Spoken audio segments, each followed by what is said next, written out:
it's 6th of August and I just want to say a few words about things to do with plums.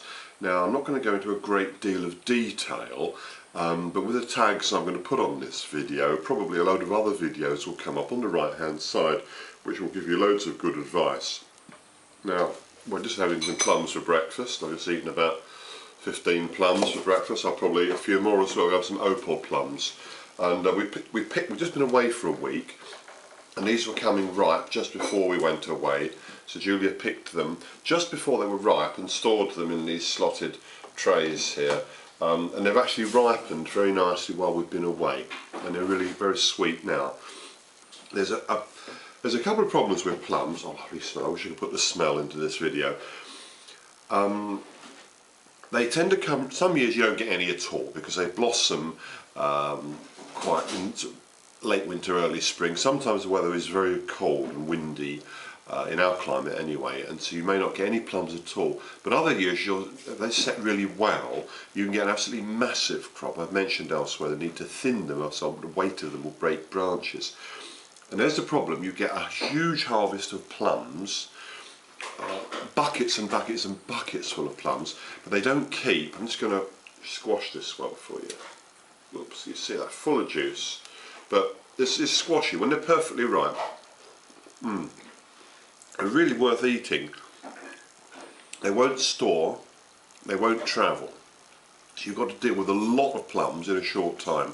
Anybody who has grown a plum tree successfully will know that what I'm saying is true. What do you do with, I'm really addressing myself to backyard growers, right? We do grow on a small commercial scale, but mainly what I broadcast is aimed at the backyard grower with maybe 5 or so trees, or thinking about trees. Now with a plum, you can only eat so many fresh, even if you eat 20 or 30 plums a day, which I'm quite capable of doing when they're really ripe. You can't eat more than about a pound of plums a day per person when they're perfectly ripe. And if you've got 30 or 40 pounds on a tree, then even if your family really enjoys them, you won't eat them all. So I'm just going to go through a list of some of the things that you can do. First and most obviously, share them. Give them to your neighbours. Julia's been saying a friend of ours who lives with her elderly mother. How many plums did you give Muriel, Julia? Well, a tray like that. Yeah, so about a tray like this, quite a few. She's got through them all. She's eaten some, her mother's eaten some over a week or so, and really enjoyed them. Another thing we've done is freeze them. I put up a little video with a Sabatier. Now we're halving these and then freezing them down, so then we can eat them cooked or with yogurt or whatever. So Julia eats a lot of plums like that. So freeze them. That's another thing. Stone them. Take the stones out. Freeze them. Okay. There's various preserves you can make. The best, most obvious one is plum jam. Now I'm not going to give you a recipe for jam because I'm sure loads and loads and loads of very worthy housewives and other people have done so. But basically jam is not difficult to make. Get the proportions right. I'm not going to give proportions. Look them up on somebody else's YouTubes. But basically all jam is ripe fruit. Slightly underripe fruit is best. Slightly underripe fruit is slightly best, Julia says, and that is correct.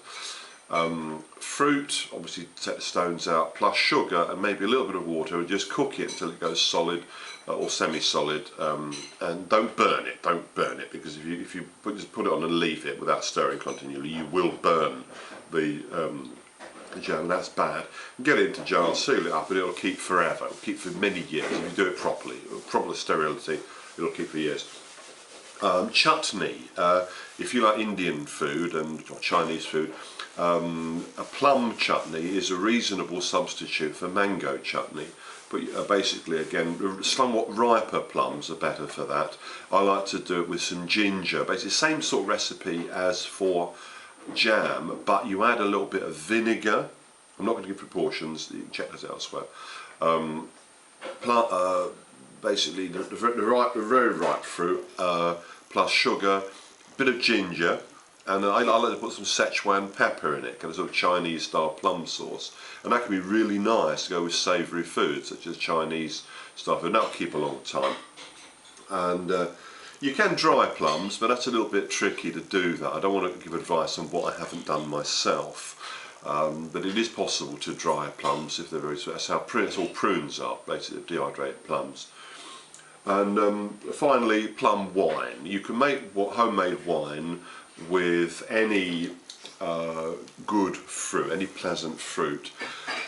Essentially, what you do, if I'm making plum wine, I'll go usually about 4 pounds of plums to a gallon. Of water. I'll put the plums in the bottom of a 5-gallon polythene fermenting vessel. Crush them a little bit. Just hit them, with a clean implement. Say I use a 1 litre empty cider bottle. Obviously that's clean, and you have to carefully pound them down, not too aggressively, obviously. Pour some boiling water over them.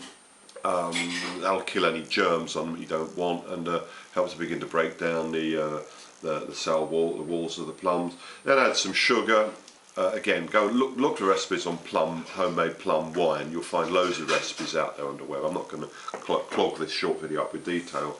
When you can check that out elsewhere. And then once it's cooled down to say about 40 centigrade, add some yeast.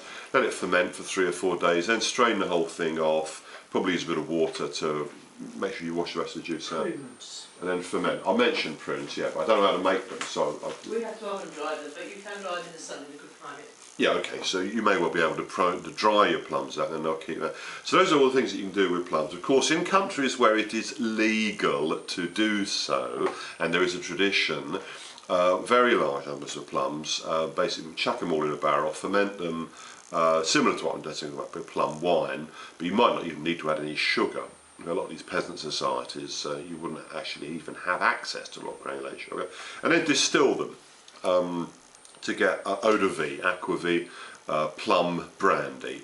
I have never done that, but if I had done it, I wouldn't be talking about it because it's highly illegal in most countries, but it may be legal where you live. And there's a book called Prue and Nichols, P-R-O-U-L-X, and Nichols, making sweet and hard cider. It's an American book, and they give recipes, they give precise details in that book are given for how to convert cider into apple spirit, and exactly the same principles would apply to making plum wine into plum moonshine.